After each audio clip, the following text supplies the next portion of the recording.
কোন স্বামীর আগে যদি কোনো বিবি মারা যায় রে, ওই বিবির কবরের পাশে দাঁড়াইয়া যদি কোনো স্বামীর চোখ দিয়ে কয়েকটা ফোঁটা পানি ফালায়, আর যদি আল্লাহর দরবারে দুটো হাত তুলে বলে, মালিক মালিক ও, আমার এই বিবিটা ছিল পৃথিবীর শ্রেষ্ঠ বিবি, আজকে আমাকে একা রেখে চলে গেছে, তোমার হাতে তুলে দিলাম, তা কি তুমি জান্নাত বরাদ্দ দাও?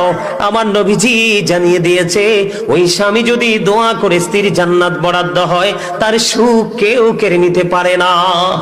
বন্ধুরে আমার, আমি বলতেছিলাম, মা বোনরা, স্বামী কাছে না থাকলে যাদের স্বামী বিদেশে আছে, আপনারা সুন্দর করে সাজগোজ করার প্রয়োজন নেই, স্বামীর জন্য অপেক্ষা করুন, স্বামী আপনার প্রিয় স্বামী কাছে বেরিয়ে আসবে। আল্লাহর হাবিব বলেছেন, নির্জবে যখন বেগারা একটা পুরুষ এবং একটা নারী থাকবে, মনে রাখবেন থার্ড পারসন থাকবে শয়তান। কথা কি আপনারা বোঝেন?